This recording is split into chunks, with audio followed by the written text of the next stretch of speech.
नमस्कार। आप देख रहे हैं बिजनेस टुडे बाजार और आज हमारे साथ हैं आलोक जैन। आलोक जैन वीकेंड इन्वेस्टिंग के फाउंडर हैं और एक सेबी रिसर्च एनालिस्ट हैं। और इसके साथ ही वो स्मॉल केस पर कई मोमेंटम पोर्टफोलियो भी मैनेज करते हैं। अक्सर आप ट्विटर पर उनको देखते होंगे उनकी इनसाइट के लिए।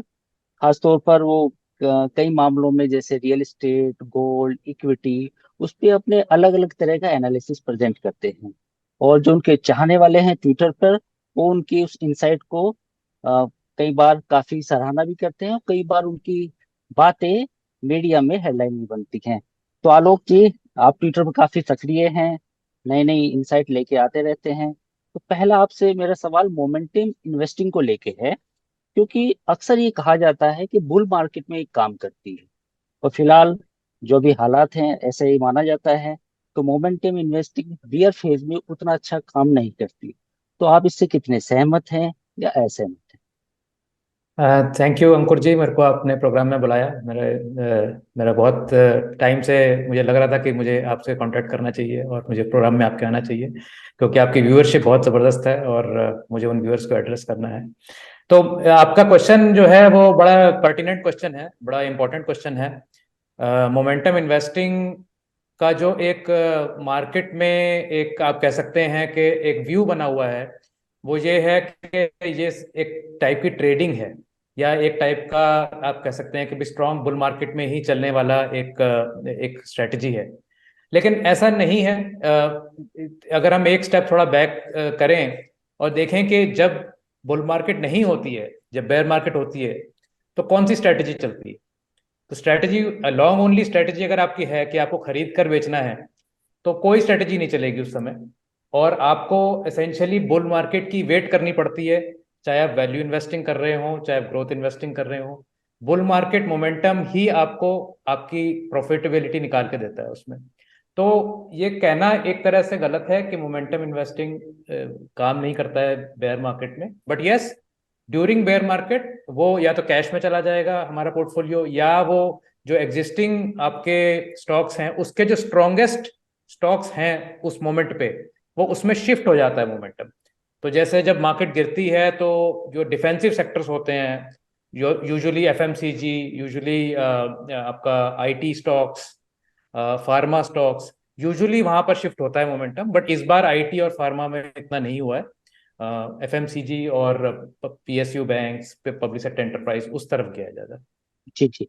मेरा दूसरा आपसे सवाल है कि आप ऐसी कम आवाज हैं ट्विटर पे या सोशल मीडिया पे जो डाइवर्सिफिकेशन की बात करती हैं असेट के खासतौर पर।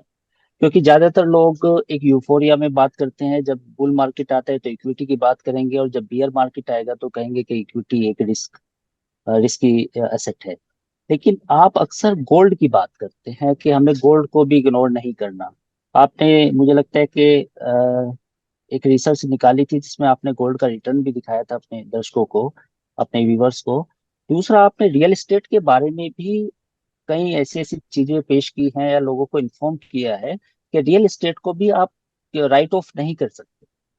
तो इसके बारे में आप बताना चाहेंगे कि क्योंकि काफी लोग ये भी जानना चाहते हैं कि अगर हम इक्विटी को रिस्की माने तो फिर बाकी कहाँ जाए। तो गोल्ड बिल्कुल। और रियल एस्टेट, इसके बारे में आपकी क्या राय है?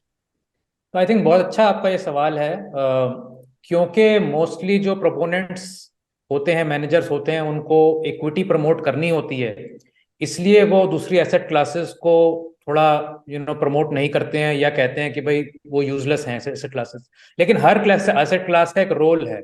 जो आपकी कंप्लीट एक एक low risk to high risk की एक अलग अलग कैटेगरीज हैं, उसमें अगर आप बिल्कुल एक्सट्रीम पर चले जाएंगे तो क्रिप्टो करेंसी आ जाएगा, हाईएस्ट रिस्क। फिर डेरिवेटिव्स आ जाएगा, उसके नीचे में भी कैश मार्केट इन्वेस्टिंग आ जाएगा। फिर बॉन्ड्स आ जाएंगे, फिर गोल्ड आ जाएगा, फिर रियल एस्टेट आ जाएगा नीचे। तो इस तरह से different varieties of risk return possible हैं। और मुझे ऐसा लगता है कि जो इन्वेस्टर थोड़ा साइजेबल इन्वेस्टिंग कर रहे हैं, जो अपने मिडिल एज में हैं या उससे आगे हैं, उनको तो डेफिनेटली बहुत ज्यादा डाइवर्सिफिकेशन की जरूरत होनी चाहिए। क्योंकि ऐसे अगर आप पिछले 100 साल की हिस्ट्री निकालें स्टॉक मार्केट की, तो ऐसे कई दशक आए हैं जहां स्टॉक मार्केट ने परफॉर्म नहीं किया।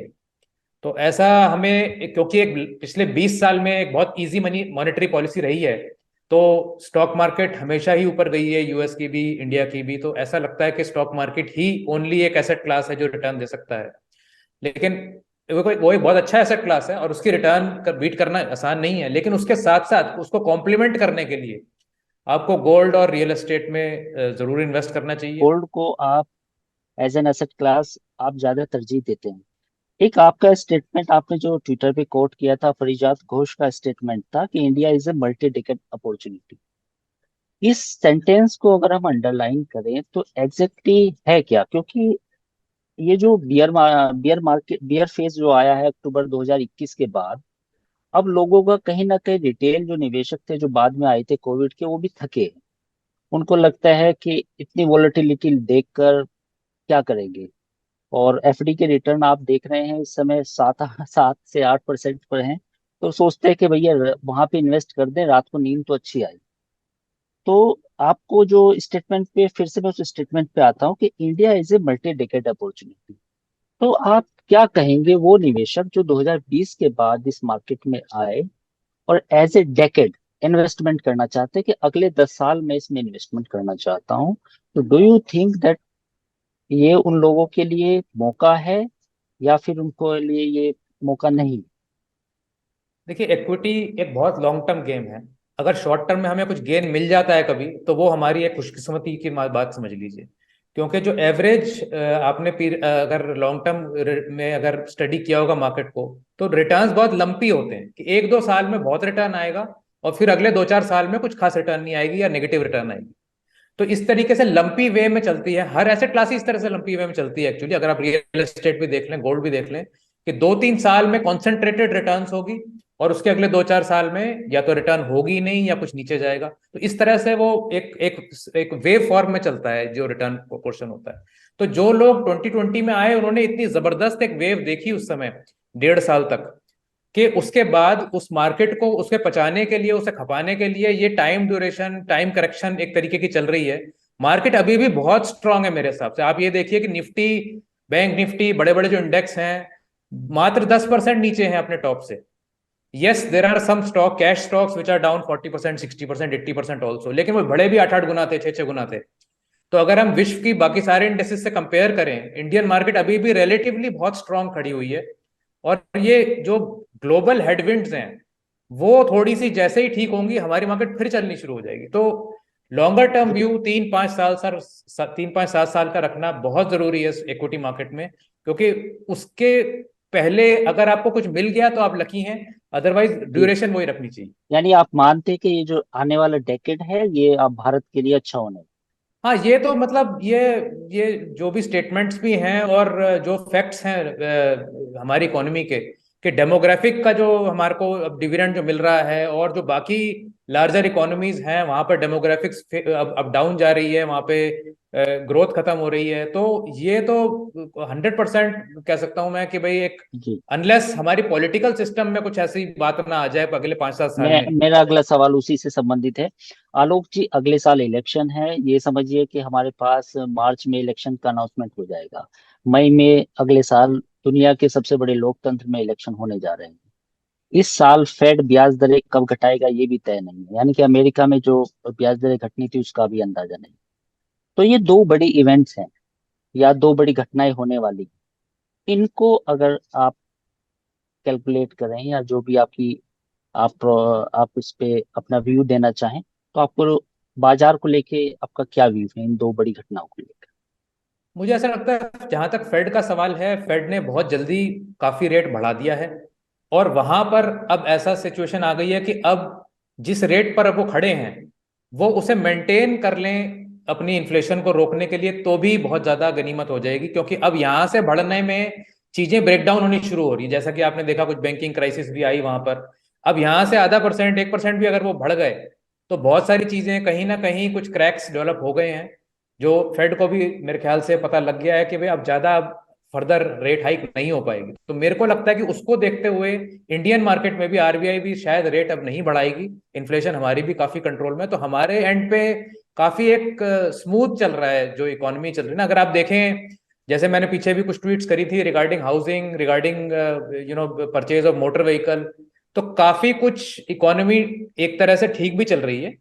और कोई ऐसा पब्लिक में तो ऐसा नजर नहीं आ रहा है कि भाई बहुत कोई जी डिसअपॉइंटमेंट है लेके कि भाई जी कोई गवर्नमेंट को लेके या पॉलिसीज को लेके। ठीक है, वो टाइम टू टाइम को टैक्स की बेसिस पे इस पे थोड़ी बहुत लोगों को अपनी लगता है कि भाई ज्यादा ज्यादा टैक्स लग रहा है, या ऑयल एंड गैस या पेट्रोल पे ज्यादा टैक्स लग रहा है। बट इन जनरल मैंने ये देखा है कि ऐसा कोई मतलब पब्लिक का आउटक्राई नहीं है अगेंस्ट द गवर्नमेंट। तो उस करके जी। मुझे लगता है कि ये तो कोई मुद्दा शायद है ही नहीं तो कि। आपको लगता है कि जो अगले साल इलेक्शन है उसमें कोई किसी तरह की कुछ ऐसा डिसरप्शन हो जाए?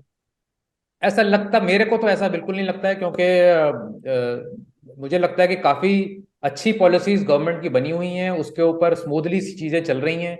कोई डिसरप्शन ऐसी है नहीं इसमें, अनलेस कोई अगले एक साल में या अगले 9 महीने में सरकार कुछ बहुत ही ऐसा कुछ कदम ले ले जिससे लोग एकदम सड़क पे आके नारे लगाने शुरू कर दे। लेकिन इतनी आप देखिए, इतनी कोविड में भी इतनी क्राइसिस हुई, इतनी अच्छी तरह मैनेज किया गया कि कोई आपको ऐसे सिविल राइट्स, कोई ऐसे पब्लिक आउटक्राई सुनने में नहीं आई। जी जी। अच्छा, एक आखिरी सवाल होगा आपसे कि रियल एस्टेट में आमतौर पे ये माना जाता है कि लोग निवेश करते हैं। आपने एक गुड़गांव में जो अपार्टमेंट्स, लग्जरी अपार्टमेंट थे, उनके बारे में भी एक ट्वीट किया जो फिर अगले दिन हेडलाइन बना। काफी ट्विटर पे, सोशल मीडिया पे काफी लोग ऐसे भी हैं जो कहते हैं कि रियल एस्टेट में निवेश नहीं करना चाहिए, आपके पास इक्विटी है, गोल्ड है। आपका व्यू क्या है? रियल एस्टेट में निवेश करें या ना करें, या सिर्फ कमर्शियल रियल एस्टेट में निवेश करना चाहिए? मुझे लगता है कि ये बड़ा एक डिवीजन का पॉइंट है इंटरनेट पे भी। लोगों को बाय वर्सेस रेंट की जो एक डिबेट चलती रहती है। तो अगर आप प्योर इकोनॉमिक्स लगाएंगे तो हो सकता है रेंटिंग में भी बेटर, आपको ना भी खरीदना पड़े घर, अगर आप नहीं खरीदना चाहते। मुझे जी ऐसा लगता है कि दो तीन चीजें हैं इसमें। एक तो आपको डाइवर्सिफिकेशन ऑफ एसेट वो मिल जाती है जब आप रियल एस्टेट लेते हैं।